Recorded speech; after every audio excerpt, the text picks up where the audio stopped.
Welcome to the sixth and final episode in a Legendarium series called Anglo-Saxons versus Vikings. In part 6, The King is Dead, we will talk about the untimely death of Ethelred the Unready and how it gave the English one final chance to drive the Vikings from their kingdom.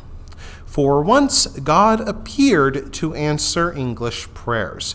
Sweyn Forkbeard, the Dane who seized the English crown from the feeble hands of Ethelred the Unready, suddenly died on February 2nd, 1014. The Danish fleet at Gainsborough, which kept English hostages on the River Trent, hoped for Sweyn's son Canute to inherit the English crown. The few descriptions of Canute available describe him as a handsome, virile young man with a talent for warfare. However, the Witenagemot, the English royal council, had other ideas. Hoping to rid themselves of foreign kings, they offered Ethelred the crown again, but only if he promised to keep justice this time. In an extraordinary admission, Ethelred promised to be a good king in exchange for forgiveness from the Witenagemot. But once word came of Ethelred's return, Canute retaliated by cutting off his hostages' hands, ears, and noses. He sent the maimed victims back to their families. Throughout the year 1015, the armies of King Ethelred, King Canute, and then Ethelred's renegade son Edmund rampaged through England. During the summer, King Canute left England and returned to Denmark, his home kingdom. There he raised an army to reclaim what he regarded as his rightful inheritance. He mustered troops in his home kingdom of Denmark along with his allies Poland and Sweden. He even cheekily demanded some troops from his rival Harold of Norway. By autumn 1015, King Canute sailed 10,000 men towards England and landed in Alfred's old kingdom of Wessex. Once more, Viking warriors pillaged everything they could find. But the political map changed suddenly on St. George's Day 1016 when Ethelred the Unready died. Even though the Anglo-Saxon Chronicle noted with sympathy that this death ended a life of much hardship and adversity, it was made worse by Ethelred's own choices. Upon King Ethelred's death, his son Edmund Ironside took over the English cause and proved himself anything but his father's son. Ironside personally led the English army into Pencilwood and won a desperate 2-day battle at Cherson. In another bold maneuver, he hurried north of the Thames River and pursued Canute's army across the east of England. His boldness won over at least one English turncoat, Edric of Mercia, who had gone over to the Vikings but now rejoined Edmund's avenging army. On October 18, 1016, Edmund Ironside's forces met Canute's for a final battle at Assandun, thought by historians to be Ashington, or the Hill of Ash Trees in Essex. In a sign of how old divisions still shaped the English, the West Saxons, Mercians, and East Angles marched in separate regiments. Canute had his back to the sea, with nowhere to retreat if the battle went badly. To entice Edmund Ironside to charge, Canute retreated to a hilltop, but then advanced to a lower height on the hill as if he prepared to charge.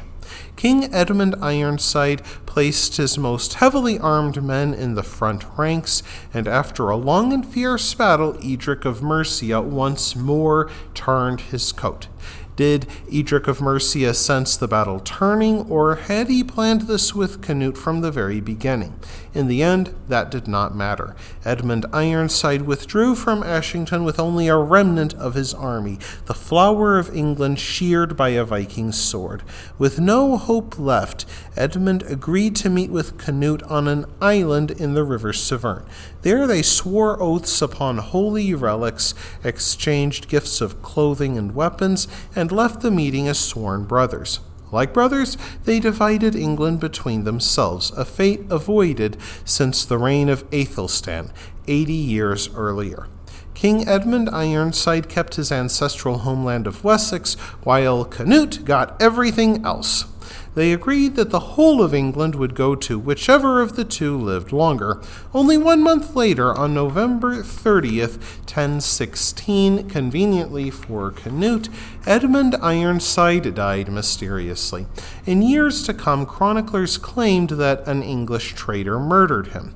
One source claimed poison, another claimed that an assassin hid in Edmund's latrine shaft with a dagger and then stabbed him in the buttocks as he answered nature's call. While the latter story is unlikely, the fact that a young and fit king died so suddenly and conveniently for his rival makes foul play by Canute seem within the realm of possibility. By Christmas 1016, England became part of a North Sea empire ruled by Canute the Great. It included England, Denmark, the southwestern coast of Sweden, and Norway. Archbishop Wulfstan of England coronated Canute, making the Viking adventurer the Lord's anointed. Emma of Normandy, the widow of Ethelred and mother to the late Edmund Ironside, faced a hard choice. While medieval society expected men to be brave and aggressive, it expected women to be peace weavers who ended the fighting when it grew too terrible. Since Emma's 2 surviving children could be a threat to Canute, and he would likely murder them to secure his throne, Emma sent her sons Edward and Godgifu to Normandy, her homeland. Emma herself had estates and titles in England granted to her by Ethelred, which gave her an incentive to stay. Next, the widowed queen married her husband's conqueror, and by marrying Canute, Emma of Normandy smoothed Canute's transition to power by linking the old and new dynasties as well as securing her own estates. Of course, this plan had one snag. Canute already had a wife named Elfgifu of Northumbria. So Emma turned peaceweaver once more and negotiated a solution. While Elfgifu kept her estates, Emma's surviving children took precedence over Elfgifu's son Harthacnut in the succession. Together with Archbishop Wulfstan, she dominated the king's council. She and Wulfstan advised Canute to change little to allow the surviving aristocratic families to keep their lands and not touch the churches that remained unburnt. Only 3 years later, King Canute, now a Christian, returned to Ashington and dedicated a church to the souls of all men, English and Viking, who died in the battle which made him king. England had a Christian king again, and a Viking king at that. That wraps things up for this episode of The Legendarium. I hope you enjoyed it. If you did, press like. If you want to see more, press subscribe. And if you've got anything to say, let me know in the comments section. Thanks again for joining me, and I hope that you have a great rest of the day.